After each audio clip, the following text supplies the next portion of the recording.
হত্যাকাণ্ড বন্ধে যথাযথ ব্যবস্থা নিতে সংশ্লিষ্ট সবাইকে নির্দেশ স্বরাষ্ট্র উপদেষ্টা। ফাইয়াজ হত্যা, শেখ হাসিনা সহ ৩৪ জনের বিরুদ্ধে আন্তর্জাতিক অপরাধ ট্রাইব্যুনালে অভিযোগ দায়ের। রংপুরে সাইদ হত্যার ঘটনায় প্রধান আসামি এএসআই আমির ও কনস্টেবল সুজনের ৪ দিনের রিমান্ড। বড়পুকুরিয়ায় তাপবিদ্যুৎ কেন্দ্রে ৩টি ইউনিট বন্ধ, উত্তরাঞ্চলে লোডশেডিং।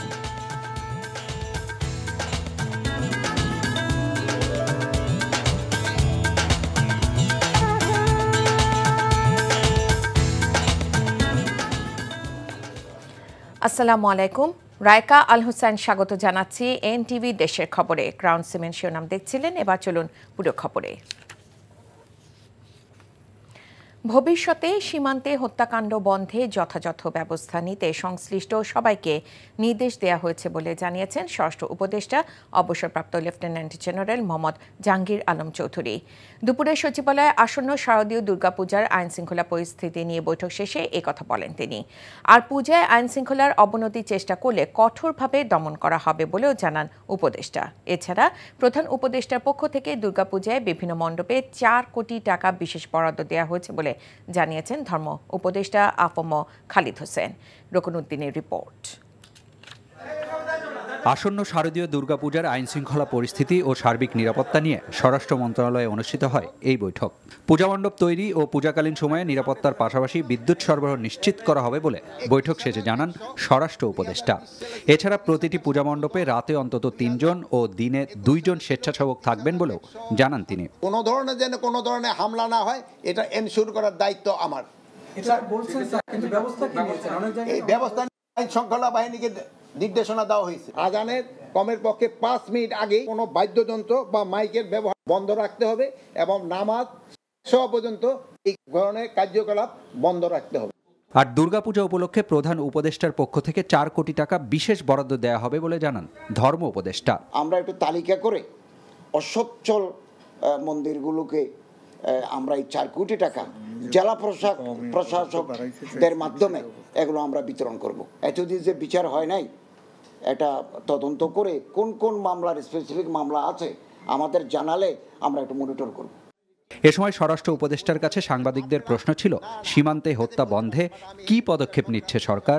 মডার্ন কিলিং সম্বন্ধে এখানে একটু আলোচনা হয়েছে, এই জন্য আমি এখানে শুধু বলবো, আমি ভবিষ্যতে এই ধরনের ঘটনা যেন না ঘটে এই ব্যবস্থা নেওয়ার জন্য আমি সংশ্লিষ্ট অথরিটিকে আদেশ করেছি এবং আমি আশা করব ভবিষ্যতে এই ধরনের ঘটনা ঘটবে না। সবাইকে আমি অনুরোধ করেছি যে এবার যেন আপনারা বর্ডার বেল্টে ভালো ভালো পূজা মণ্ডপ করেন, যেন আমাদের লোক ওই পারে যেন না যায় পূজা দেখার জন্য, আর ওই পারের লোকও যেন এই পারে না আসে, এইটার ব্যবস্থা নেওয়ার জন্য। রকনউদ্দিন, এনটিভি নিউজ, ঢাকা। এদিকে সীমান্তে হত্যার প্রতিবাদে রাজশাহী বিশ্ববিদ্যালয়ে বিক্ষোভ মিছিল ও মানববন্ধন করেছেন শিক্ষার্থীরা। বিএসএফ এর গুলিতে নিহত কিশোরী স্বর্ণা দাস ও জয়ন্ত কুমার সহ সীমান্ত হত্যাকাণ্ডের প্রতিবাদে আয়োজিত বিক্ষোভ সমাবেশে সাধারণ শিক্ষার্থীরা অংশ নেয়। ক্যাম্পাসের রাষ্ট্রবিজ্ঞান বিভাগের সামনে থেকে বের হওয়া বিক্ষোভ মিছিল বিভিন্ন সড়ক প্রদক্ষিণ করে প্যারিস রোডে ঘণ্টাব্যাপী মানববন্ধন করে। মানববন্ধন থেকে শিক্ষার্থীরা স্বর্ণা দাস ও জয়ন্ত কুমার সহ সীমান্তে বিএসএফ এর হাতে সকল হত্যার সুষ্ঠু বিচার দাবি করেন। বাংলাদেশ নিয়ে ভারতের ষড়যন্ত্রের বিরুদ্ধে সবাইকে সজাগ থাকারও আহ্বান জানান শিক্ষার্থীরা।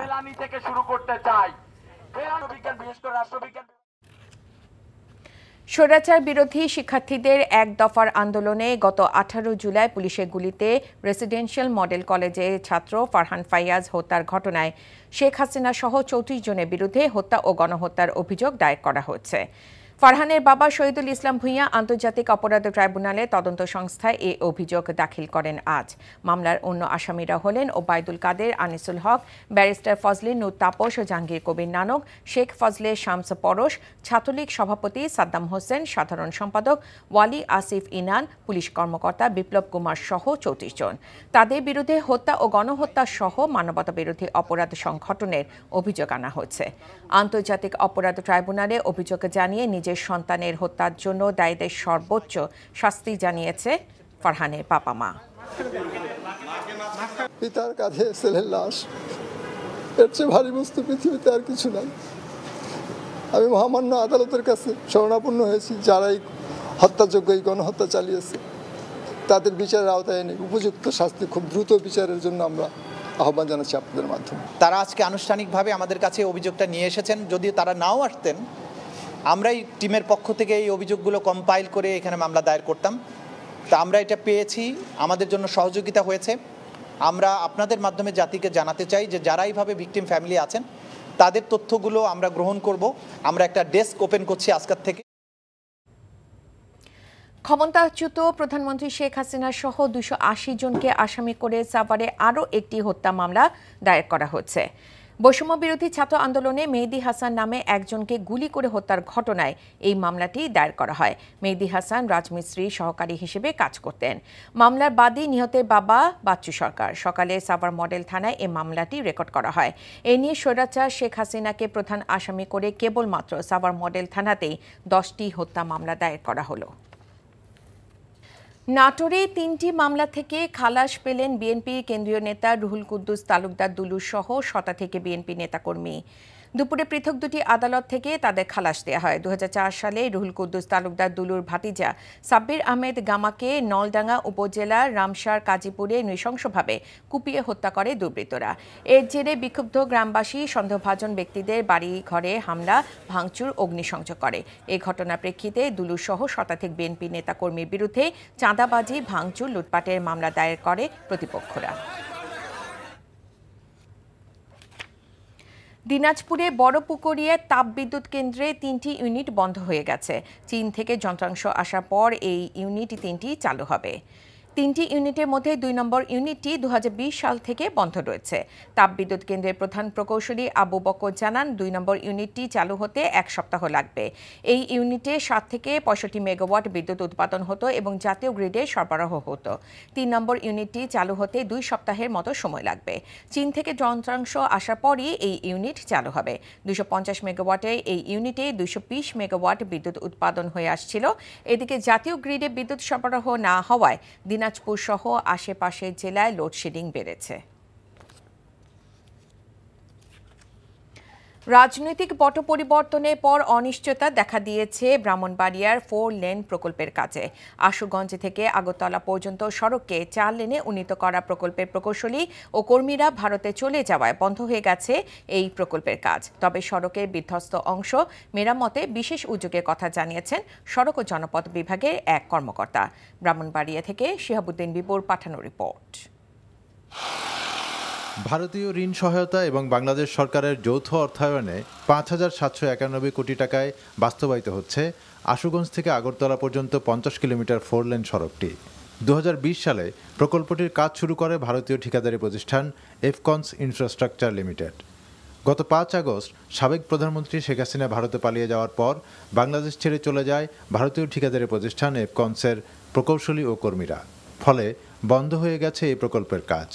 প্রত্যেক দিন গাঠুরা হসপিটালের সামনে অ্যাক্সিডেন্ট হচ্ছে, মানে আমাদের যাতায়াতের এত সমস্যা হচ্ছে যা বলার মতো না। জামজটে রাস্তাঘাটে পানি লেগে থাকে, আর বৃষ্টি না হলে ধুলাবালু এলাকাবাসী আমরা ভোগাভোগ দিয়েছি। গুরুত্বপূর্ণ এই সড়ক দিয়ে ঢাকা ব্রাহ্মণবাড়িয়া ও চট্টগ্রাম সিলেট রুটে প্রতিদিন হাজার হাজার যানবাহন ও অসংখ্য যাত্রী চলাচল করে। কিন্তু সড়কের বিভিন্ন স্থানে বড় বড় গর্ত ও খানাখন্দের কারণে সবাইকে দুর্ভোগে পড়তে হচ্ছে প্রতিদিনই। খুব ঝুঁকিপূর্ণ, গাড়ি নিয়ে আসি মনে করেন যে পাতি ভেঙে যায়, বডি সমস্যা, আর ওটার কাজ হবে এরকম করতে করতে আজকে প্রায় 3 বছর আমাদের এই কষ্ট নিয়ে গাড়ি চালা দিচ্ছি। প্রকল্পের কাজ কবে আবার শুরু হবে সে বিষয়ে অনিশ্চয়তার কথা জানিয়ে সড়কের বিধ্বস্ত অংশ জরুরি মেরামতের বিশেষ উদ্যোগের কথা জানিয়েছেন সড়ক ও জনপথ বিভাগের এই কর্মকর্তা। এটি আসলে যেহেতু একটি আন্তর্জাতিক চুক্তির মাধ্যমে এই সড়কটি নির্মিত হচ্ছে, উভয় দেশের ঊর্ধ্বতন কর্তৃপক্ষ বিষয়ে এটার যে ভবিষ্যৎ করণীয় এবং কিভাবে এই কাজটি এগিয়ে নেওয়া যায় বা কিভাবে এটি সমাধান করা যায় সে বিষয়ে সিদ্ধান্ত নেই। আপাতত স্বল্প মেয়াদী যে মেরামত আমরা নরমালি এইচবিবির মাধ্যমে করে থাকি। আমরা এই ধরনের একটি কাজ করার জন্য পরামর্শ দিয়েছি প্রকল্পকে। 2023 সালে কাজ শেষ হওয়ার কথা থাকলেও প্রকল্পের মেয়াদ বাড়ানো হয়েছে 2025 সালের জুন পর্যন্ত। NTV news desk. বৈষম্য বিরোধী ছাত্র আন্দোলনে নিহত শহীদ মোহাম্মদ জুনায়েদ হোসেনের হত্যাকারীদের বিচারের দাবিতে শরীয়তপুরের নড়িয়ায় মানববন্ধন অনুষ্ঠিত হয়েছে। দুপুরে নড়িয়া কেন্দ্রীয় শহীদ মিনারের সামনে বিক্ষোভ মিছিল ও মানববন্ধন অনুষ্ঠিত হয়। মানববন্ধনে আসামিদের দ্রুত গ্রেফতার ও তাদের বিচার দাবি করেন শিক্ষার্থী ও এলাকাবাসীরা। জুনায়েদ হোসেন নড়িয়া উপজেলার রাজনগর ইউনিয়নে বিল দেউনিয়া এলাকার শাহ আলম ফরাজির বড় ছেলে। মিরপুরে একটি কম্পিউটারের দোকানে চাকরি করত জুনায়েদ। বৈষম্য বিরোধী ছাত্র আন্দোলন চলাকালে গত 19 জুলাই গুলিবিদ্ধ হয়ে মারা যায় জুনায়েদ।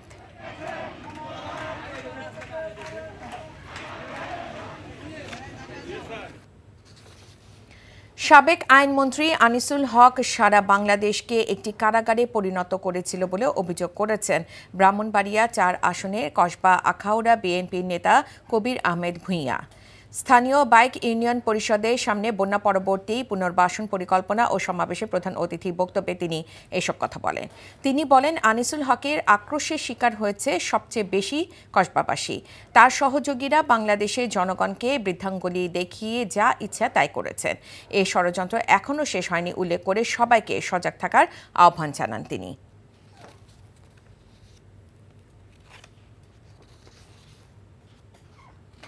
টঙ্গী শিল্প এলাকায় বারবার উচ্ছেদ করার পরেও সড়ক ও জনপথে বনায়নকৃত গাছ কেটে অবৈধভাবে জমি দখল করার চেষ্টা করছে একটি মহল।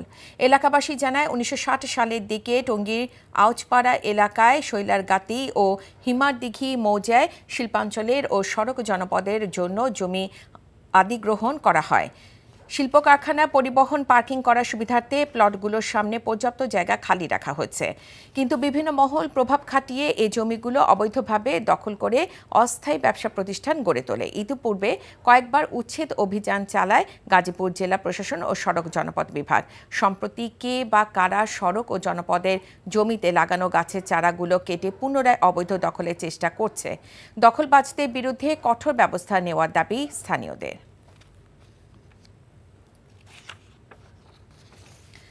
দেশের দক্ষিণ পূর্বাঞ্চলীয় বন্যা কবলিত জেলাগুলো কৃষকদের কৃষি পুনর্বাসনের জন্য সাভারে বীজতলা তৈরি করেছে বিশ্ববিদ্যালয়ের শিক্ষার্থীরা। ড্যাফোডিল ইন্টারন্যাশনাল ইউনিভার্সিটি কৃষি বিজ্ঞান বিভাগের শিক্ষার্থীরা ফেনী, কুমিল্লা ও নোয়াখালীর ক্ষতিগ্রস্ত কৃষকদের মাঝে বিনামূল্যে বিতরণের জন্য 2 মেট্রিক টন ধান থেকে চারা তৈরি করছেন। বীজতলা তৈরি এবং বীজ বপনের প্রক্রিয়া তত্ত্বাবধানে ছিলেন ড্যাফোডিল বিশ্ববিদ্যালয়ের কৃষি বিজ্ঞান বিভাগের প্রধান ও কৃষি বিজ্ঞানী প্রফেসর ডক্টর আব্দুর রহিম। সম্পূর্ণ স্বেচ্ছাশ্রমের বিনিময়ে বিশ্ববিদ্যালয়ের শিক্ষার্থীরা এমন উদ্যোগ নিয়েছেন বলে জানিয়েছে কৃষি বিজ্ঞানী ডক্টর আব্দুর রহিম। সদ্য সমাপ্ত অনূর্ধ্ব 20 সাফ চ্যাম্পিয়নশিপে সেরা খেলোয়াড় মিরাজুল ইসলামকে নিজ জেলা ঝালকাঠিতে সংবর্ধনা দেওয়া হয়েছে। প্রেস ক্লাবের পক্ষ থেকে ক্লাব হলরুমে তাকে এ সংবর্ধনা দেওয়া হয়। মিরাজুল ইসলাম অনূর্ধ্ব 20 সাফ ফুটবলে কৃতিত্ব গড়ায় জাতীয় দলে স্থান পেয়েছেন। মিরাজুলের বাড়ি ঝালকাঠি সদর উপজেলা গাবখান ধানসিঁড়ি ইউনিয়নের ওস্তাখান গ্রামে। সংবর্ধনা প্রদানকালে ঝালকাঠি প্রেস ক্লাবের সভাপতি কাজী খলিলুর রহমান সহ ক্রীড়াপ্রেমী এলাকাবাসী উপস্থিত ছিলেন। সাফ অনূর্ধ্ব 20 চ্যাম্পিয়নশিপে মিরাজুল 4 গোল করে সর্বোচ্চ গোলদাতা হওয়ার পাশাপাশি টুর্নামেন্টের সেরা খেলোয়াড়ের পুরস্কার জেতেন। এছাড়া জোড়া গোল করে ফাইনালে ম্যাচ সেরা হন এই তরুণ।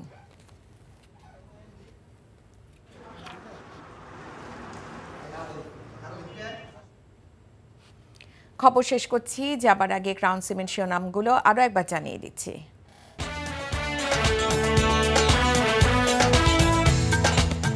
সীমান্তে হত্যাকাণ্ড বন্ধে যথাযথ ব্যবস্থা নিতে সংশ্লিষ্ট সবাইকে নির্দেশ স্বরাষ্ট্র উপদেষ্টার। ফাইয়াজ হত্যা, শেখ হাসিনা সহ 34 জনের বিরুদ্ধে আন্তর্জাতিক অপরাধ ট্রাইব্যুনালে অভিযোগ দায়ের। রংপুরে সাইদ হত্যার ঘটনায় প্রধান আসামি এএসআই আমির ও কনস্টেবল সুজনের 4 দিনের রিমান্ড। বড়পুকুরিয়ায় তাপবিদ্যুৎ কেন্দ্রে 3টি ইউনিট বন্ধ, উত্তরাঞ্চলে লোডশেডিং।